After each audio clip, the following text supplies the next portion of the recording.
ഭാരതൻ. എവിടെയാ സ്ഥലം? എറണാകുളം. എറണാകുളം അല്ലേ? പിന്നെ ഇവിടെ എങ്ങനെ ബന്ധം?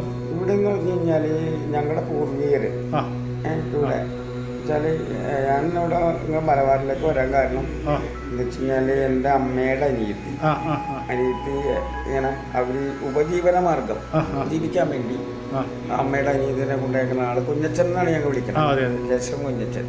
കേശവൻ കുഞ്ഞച്ചൻ ഇവിടെ അവിടെ നിന്ന് നാട്ടിൽ നിന്ന് ആ കൊച്ചി രാജ്യത്തിൽ നിന്ന് എറണാകുളം ജില്ലയാണ് ഈ ഉദ്ദേശിക്കണേ. അവിടെ നിന്ന് അദ്ദേഹം ജീവിക്കാൻ വേണ്ടി ഇങ്ങോട്ട് പോകുന്നു മലബാറിലേക്ക് പോകാം വെച്ചാൽ ഇങ്ങോട്ട് പോകുന്നു മാത്രം. ആരും വിളിച്ചിട്ടൊന്നുമല്ല. ഇവിടെ ആ ബന്ധുക്കളോ ആൾക്കാരും ഒക്കെ ആ കാലത്ത് ആരും ഇല്ല. അവരിവിടെ വന്നു. അപ്പോൾ ഇവിടെ ഈ ആൾക്കാർ മത്സ്യബന്ധനാണ് ജോലി. അപ്പോൾ പുഴയായിട്ട് ബന്ധപ്പെട്ട് കടലായിട്ടൊക്കെ ബന്ധപ്പെട്ട് ജീവിക്കാനാണ് ഇവർക്ക് താല്പര്യം. എന്താ വെച്ചാൽ ആ പുഴയിൽ നിന്ന് വല കിട്ടി അല്ലെങ്കിൽ വല പിടിക്ക് പോയി അവിടെ നിന്ന് മത്സ്യസമ്പത്ത് വിപണനം ചെയ്ത് ജീവിക്കുന്ന ഒരു സമ്പ്രദായമാണ് ആ നാട്ടിൽ. അവരിവിടെ വന്നപ്പോൾ ജീവിക്കാൻ വേണ്ടി അവിടെ മാർഗമില്ലാണ്ടായി. വലകെട്ടൊക്കെ കുറയും. അവിടെ നിന്ന് പോകുന്ന ഇവിടെ വന്ന് പുഴയായിട്ട് ബന്ധപ്പെട്ട് ഊന്നുവല തറച്ചു. അങ്ങനെ ഒരാൾ വന്ന് വല കെട്ടി ഇവിടെ നിന്ന് മത്സ്യസമ്പത്ത് എടുത്ത് ജീവിക്കാൻ തുടങ്ങി. അപ്പോൾ ഇവിടെ വന്നെങ്കിലും തിരിച്ചു പോകാൻ വേണ്ടിയാണ്, തിരിച്ച് അങ്ങോട്ട് തന്നെ പോകണമെന്നുള്ള ലക്ഷ്യത്തിലാണ് ഇവിടെ വന്നത്. പക്ഷേ അങ്ങോട്ട് പോകാൻ പറ്റിയില്ല. എന്ന് വെച്ചാൽ ഇവിടെ തരക്കേടില്ലാത്ത ഒരു വലകെട്ടും മത്സ്യബന്ധനം ഇവർക്ക് തുടരാൻ സാധിച്ചു. ഈ അവസ്ഥയിൽ ഇവരിവിടെ കുറേ നാൾ പിടിച്ചു മത്സ്യബന്ധനം എടുത്തിട്ട് പൈസയൊക്കെ ആയി. അപ്പോൾ അന്നെന്ന് പറഞ്ഞു കഴിഞ്ഞാൽ ആരും എവിടെ ചെന്നാലും നമുക്കൊരു ചാപ്പ വെച്ച് കെട്ടുക എന്നാണ് അതിന് പറയണേ. ഇവിടെങ്ങളിലൊക്കെ ഒരു ഷെഡൊക്കെ വെച്ച് കെട്ടി ഇവിടെ താമസിക്കാനുള്ള ഇവിടുത്തെ മുതലാളിമാർ അവരോട് കാല് പിടിച്ച് ഒരു ചാപ്പ വെച്ചു താമസം തുടങ്ങി ഒറ്റക്ക്. എന്നിട്ട് എന്ത് ചെയ്യുന്നു, ഇടയ്ക്ക് ഇവർ തിരികെ കൊച്ചിയിലേക്ക് പോയി ഭാര്യയെ ഇങ്ങോട്ട് കൊണ്ടു. അവിടെയുള്ള മക്കളുമായിട്ട് ഭാര്യയായിട്ട് ഇങ്ങോട്ട് വന്നു. അപ്പം അന്ന് ഒരാളൊക്കെ ഉള്ളൂ മക്കൾ ഇവിടെ ഈ ഭാര്യയൊക്കെ ആയിട്ട് വന്ന് ഇവിടെ ജീവിതം ആരംഭിച്ചു. അപ്പം അന്ന് ഏഴാണ് 4 പെണ്ണും ഇങ്ങനെ 10 മക്കളിൽ കുറഞ്ഞുള്ള പരിപാടിയില്ല. അങ്ങനെയാണ് ഇവിടെ ഇങ്ങനെ ആയി. അവിടെ കുറേ ആൾക്കാർ ഇവിടെയും ജനിച്ചു. അവിടെ നിന്ന് 2 മക്കളായിട്ട് ഇവിടെ വന്ന് ഇവിടെ 5-8 മക്കൾ ഇവിടെയും ജനിച്ച് ഇങ്ങനെ കൂട്ടുകുടുംബം.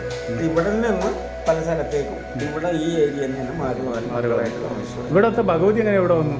ഭഗവതി വരാൻ കാരണം ഇവരുടെ ഈ കുടുംബക്കാരുടെ ഉപാസന ഭദ്രകാളിയാണല്ലേ? പക്ഷെ ഇവിടെ ദുർഗയാന്നല്ല, പിന്നെ ദുർഗാദേവിയാണല്ലോ കാണുന്നത്. ഭദ്രകാളിയെയും ദുർഗയെയും ഉപരി ഉപാസിച്ച ചരിത്രമുണ്ട് ഇവിടെയുണ്ട്. പൂർവികന്മാർ ഇവരുടെ പൂർവികൻ മുത്തപ്പനാണ്.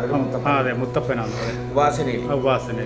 അപ്പൊ അദ്ദേഹം ഈ ഒരുപാട് ദേവതകളെ ആരാധിച്ചു വന്ന വ്യക്തിയാണ്, ഉപാസനയിൽ. എന്തുകൊണ്ടെന്ന് വെച്ചാൽ അതെ, ഇവിടെ ഒരു ഗുരു എന്ന് പറഞ്ഞ ആളല്ലേ മുത്തപ്പൻ? ഗുരു മുത്തപ്പൻ എന്നുള്ള സങ്കല്പം. ഈ മുത്തപ്പൻ എന്ന് പറയുമ്പോൾ ഇവര് ഈ ദേവതകളെ ഉപാസിച്ച് മരണപ്പെട്ട ആൾക്കാരാണ് ഈ മുത്തപ്പൻ. അപ്പൊ നമ്മൾ ഈ പറയുന്ന പോലെ പറശ്ശിക്കടവ് മുത്തപ്പൻ അങ്ങനെയല്ല. ഇവര് ഇങ്ങനെ ദേവന്മാരെയൊക്കെ സേവിച്ച് ദേവിമാരൊക്കെ ഉപാസിച്ചിട്ട് മരണപ്പെട്ട് കഴിഞ്ഞപ്പോ മുത്തപ്പൻ എന്നുള്ള സങ്കല്പത്തിൽ ഇവര് ഇങ്ങനെ ഒരു കുതിരസ്ഥാനീയത്വം അപതുക്കളാണ് ഇവര്, ദൈവങ്ങളല്ല. അപ്പൊ ഒരു ദേവതയെ ഉപാസിച്ചു കഴിയുമ്പോ ഈ വ്യക്തികൾക്ക് സ്വാഭാവികമായിട്ടൊരു കഴിവ് സിദ്ധി ഉണ്ടാവുമല്ലോ. അങ്ങനെ ഇവിടെ ഈ കുറെ കാലം താമസിച്ചതിന് ശേഷം 100 കൊല്ലം കഴിഞ്ഞപ്പോഴാണ് ഇവിടെ പ്രശ്നങ്ങളായി. എന്ന് വെച്ച് കഴിഞ്ഞാൽ പല പല അസുഖങ്ങൾ, പ്രശ്നങ്ങൾ.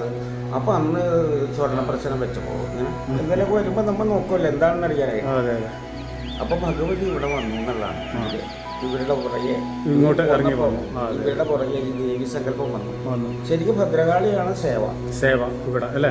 ദുർഗയല്ല ശരിക്കും. ഇവിടെ കവളമാർഗ്ഗ ശക്തിമാർഗ്ഗ തൽപര സീത ഭഗവതി. ഗുരുതിയൊക്കെ ഉണ്ടോ?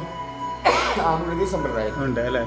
അല്ല, കോയിനറവാണോ അല്ലെങ്കിൽ കോയിനറവ് അക്കാലത്തൊക്കെ ഉണ്ടായിരുന്നു. ചാടിനെ മുതൽ ഗുരുതി കൊടുത്ത ചരിത്രം പറയുന്നുണ്ട് അല്ലേ? പക്ഷെ ഇവിടെ ഇപ്പോ ഇല്ലാന്ന് തോന്നുന്നു അല്ലേ? ഇല്ല. ഇപ്പൊ ബ്രാഹ്മണേന സദാദയം കുഷ്മാണ്ഡം ബലികർമ്മണി. അതെ. അപ്പൊ ബ്രാഹ്മണൻ ടൈമിൽ എങ്ങനെ എത്തിയത്?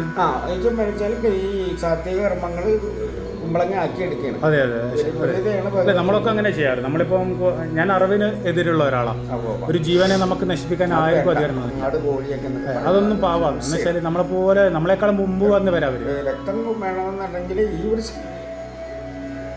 കുമ്പളങ്ങ ഒരു സമാനമായിട്ട് കുമ്പളങ്ങ എന്ന് പറഞ്ഞൊരു കുമ്പളങ്ങയുണ്ട്.